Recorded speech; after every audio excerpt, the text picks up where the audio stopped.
இருக்கின்ற அமைச்சர் மாரத்தான் ஓட்டம் ஓடுற ஒரு அமைச்சர் அவரு துறையை பார்க்க மாட்டேங்கிறார்.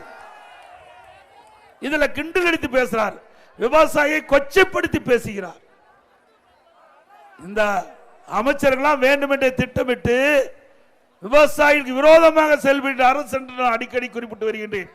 விவசாயி தான் கஷ்டப்பட்டு கொண்டிருக்கின்றோம், தனக்கு விலை கிடைக்கவில்லை, விலை வீழ்ச்சியால் கடுமையாக பாதிக்கப்படுகிறோம். இந்த புலிக்கு தேவையான விலையை நீங்கள் ஏற்பாடு செய்து கொடுக்கும் என்று கோரிக்கை வைத்தா கிண்டலும் கேலி பேசுறாங்க. யாரு இந்த அமைச்சர்? யார் அந்த சார்? யார்? அண்ணா திமுக ஆட்சிக்கு வந்த பிறகு இந்த சாரு எப்படி புலியிலிருந்து புளியங்கொட்டையை எடுக்கப்படும் என்ற விவரத்தை சொல்றேன். இன்னொன்னு, நான் திண்டுக்கல் இருந்து இதுக்கு போயிட்டு இருந்தோம், ஒட்டஞ்சத்திரத்துக்கு போயிட்டு இருந்தோம்.